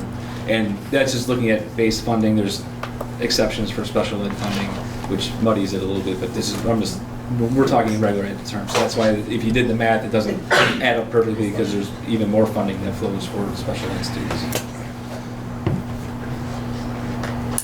And then lastly, 2 more slides here. This is the cash flow projection for this fiscal year and basically the cash balance at the end of each month. So you can see, usually we get our property tax advance in July, and then the settlement came on September 1st, so it hit September, and usually we get our settlements in February and March. And you can see our projected cash flow in January is around $1 million. And although that sounds like a lot, that's not a lot because you're talking a $44 million budget So that's a very small percentage. I've already been in talks with the county auditor, and they said we can request an advance in early January to make sure that we're solvent in January for that. We don't need to do any type of tax anticipation note. We borrow against the future settlement just to have the cash flows up front so we can be able to make payroll and pay those bills in January. And then lastly, looking at the ending cash balance, which is line 7.02, just looking at the history, ODE, their guidance is you want to maintain a 30 to 60 day cash balance reserve. And so you're just looking at June 30th of each year, you can see back when we had our financial crisis at the end of end of 2011 and 12, 5.32 days or 7.28 days is not good.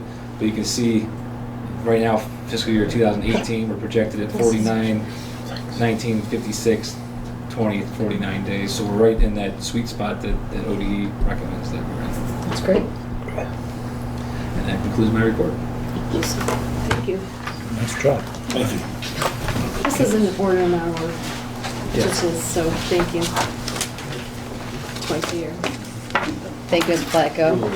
All right, that takes us to public participation. Anyone wishing to address the Board of Education will be recognized by the board president. Speakers are requested to identify themselves and their topic. Comments are limited to 3 minutes. Mrs. Blocker, could you turn the light, please? Oh, sure. I was gonna say, turn it on, she's not. Thank you. Do we have anybody? Yes, I'd like to address, do I stand up or where do I go? You're perfect, yep, right there. Okay. Actually, this question is for Laura regarding the sewage treatment system. Would you allow this? Yes, what's your name? My name is Richard Bird, Summerwood Drive, Concord Township. Thank you. Laura, I also received a letter from Kurt Prinsek from the Ohio EPA.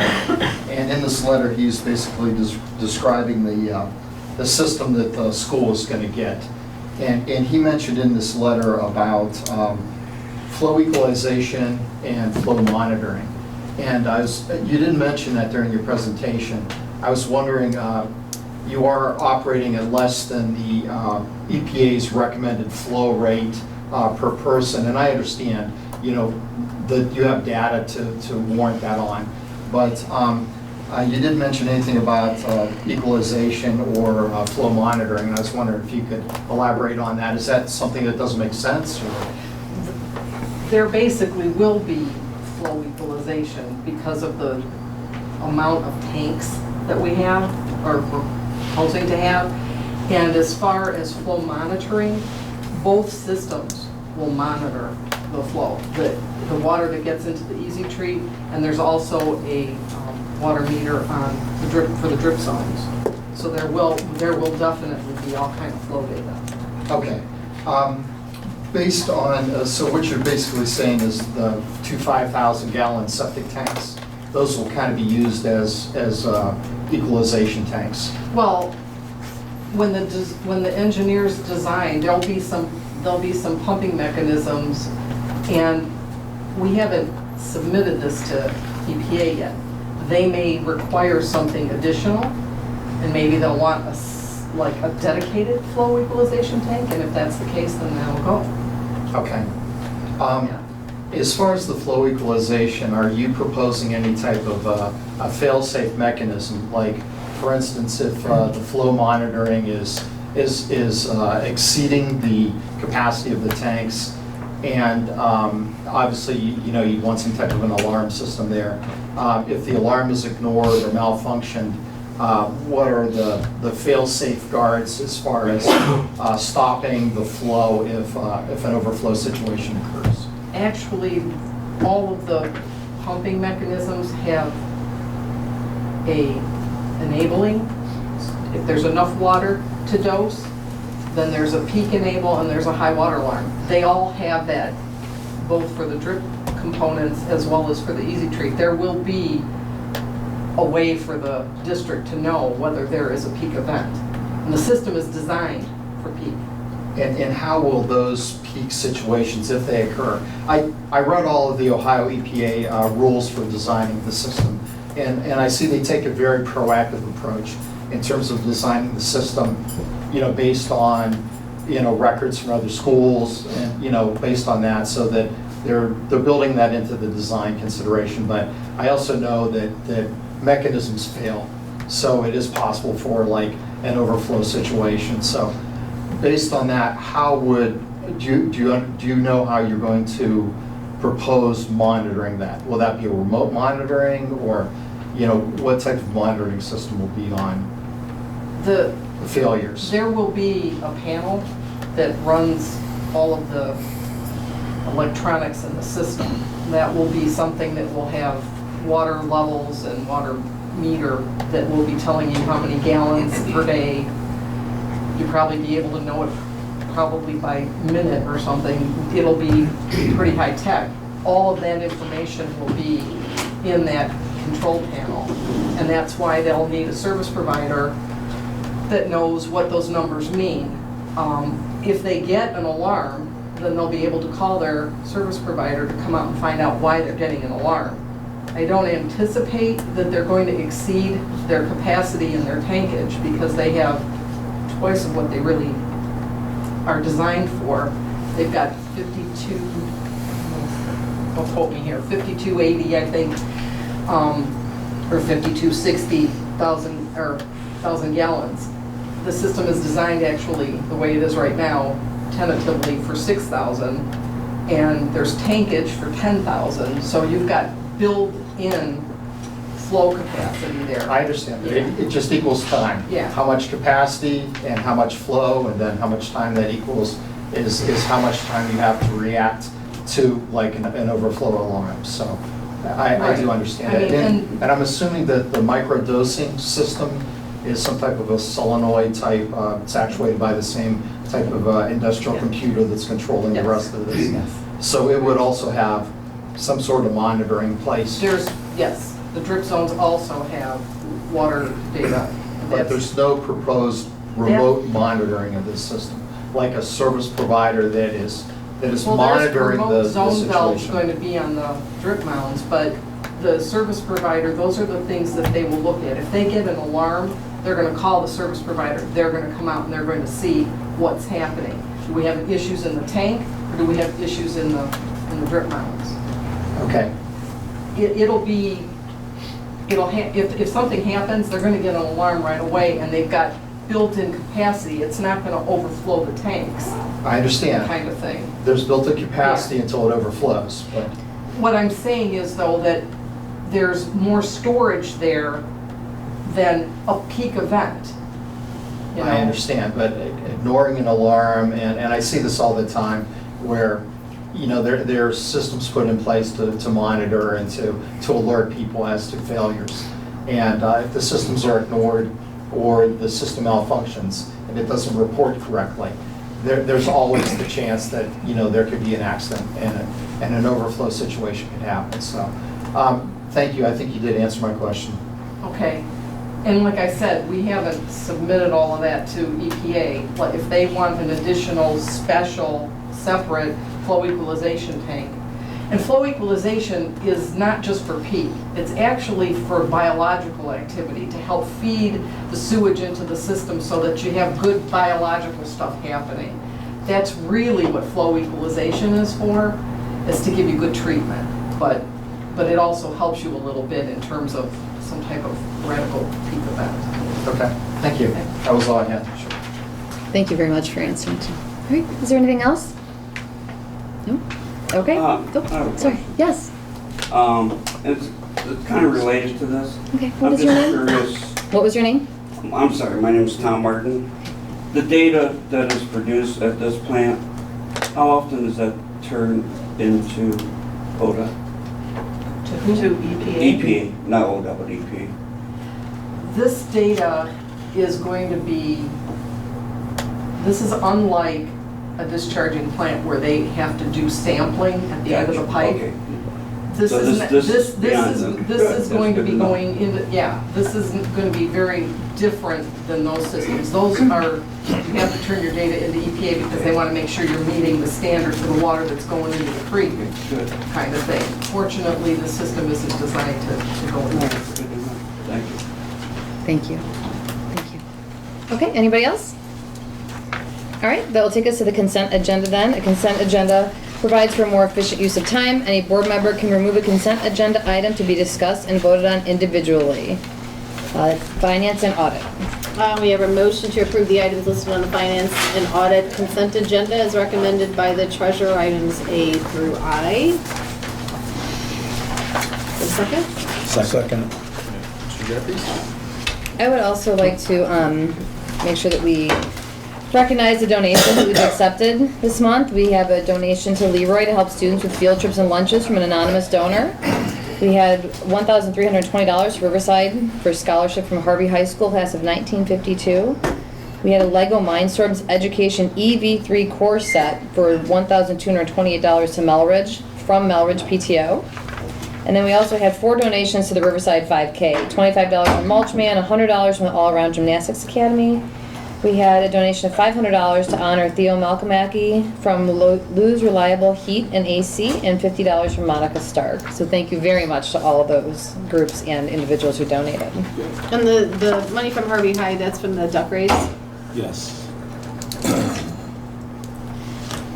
All right, if there's no other discussion, can we call the roll, please? Jennifer Harden? Aye. Jack Miley? Aye. Belinda Grassi? Aye. Tom Heck? Aye. Steve Jeffries? Aye. Motion carried. Personnel. Personnel, motion to approve the items listed on personnel consent agenda as recommended by the superintendents.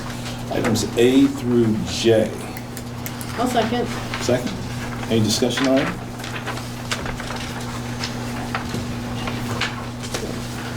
Mr. Blacko? Jack Miley? Aye. Belinda Grassi? Aye. Tom Heck? Aye. Steve Jeffries? Aye. Jennifer Harden? Aye. Motion carried, sorry. Curriculum and programming. Curriculum and programming. Where am I at here? 12. Yeah, no, I got it circled somewhere. There. Okay. Motion to approve the items listed on the curriculum programming consent agenda as recommended by the superintendent, A and B. I'll second. Thank you. Any discussions or questions? No, B was just that whole slew of new board policies that we had tabled previously so that we had more time to read those, but it was quite a number of things. So. Okay, roll please. All right, Belinda Grassi? Aye. Tom Heck? Aye. Steve Jeffries? Aye. Jennifer Harden? Aye. Jack Miley? Aye.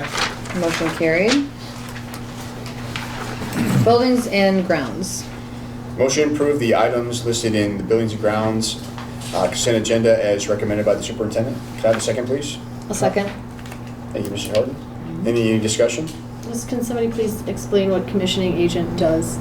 This is for the building project at the 2 elementary schools. So this is someone that the OFC requires us to hire a commissioning agent that pretty much helps through the process, and they do different inspections of the building and help make sure things are on progress and help understand the mechanical systems and help us, when the building's complete, kind of help us train on how to maintain those systems. Gary's generally correct. The concern the commission had many years ago was districts are opening buildings and having troubles with mechanical systems. And then the installer of the HVAC system would point to the building automation installer, who would point to the mechanical engineer, and everybody would point to each other, and things didn't get fixed.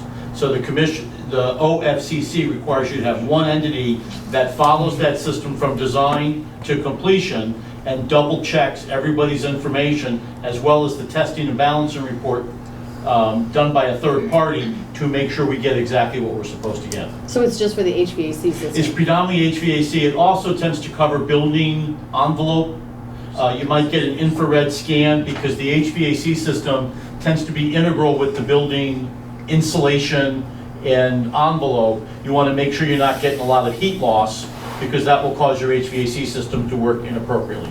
And the OSFCA pre-qualifies these folks who do an awful lot of OFCC commission. I want to say commissioning. Obviously, it's alliterative and hard to say. But the OFCC pre-selects these firms, and I think, is it Stan Engineering? Yes. They're one of the identified firms that the commission's pre-qualified, and they do this all over the state. Okay, thank you. Thank you. Ready for roll call? We are. Call the roll, please. Okay. Tom Heck, Aye. Steve Jeffries, Aye. Jennifer Harden, Aye. Jack Miley, Aye. Linda Grassi. Aye. Motion carried. And that takes us to the Board of Education update, if anyone has anything. I have a question. What is the fall play? Does anybody know? It's before the next board meeting, so I just want to encourage people to go to the fall play. I just don't know what it is exactly. I know High School Musicals in the I spring. know, because I know I always like to go, and the plays are really awesome. So whatever the play is, please go and attend, because I know Yes. it will be great. I know. I don't know what And that don't is. forget November 30th in Leroy. That's right. Right. Please invite us. Or December 4th in Madison, I think. Are they doing that in the evening?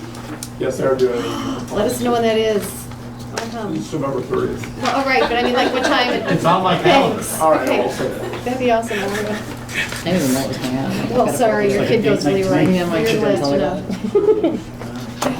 I also want to thank Mrs. Grassi and Mr. Miley for going to the OSBA Capital Conference. They're going to be going there and presenting. I apologize, I was going to go, but I took a new job, so I actually have to go to work instead. Oh, that stinks, man. Work stinks. I know. But I thank you both for going, and enjoy your presentations, all of you. And we are presenting two workshops this session, one on creating a district foundation and one on Construction your projects. pre-construction primer for other districts that Gary and I will be presenting, so Excellent. it'll be fun. Thank you. Is there anything else? Okay, with that, I'm going to make a motion at 8:55 to adjourn to executive session for conferences with legal counsel related to pending or imminent court action. If I could have a second, please. Second. Thank you, Mr. Hack. Any discussion?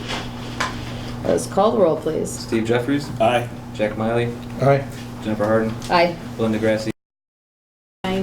Tom Heck. Aye. Motion carried. Thank you all for coming today.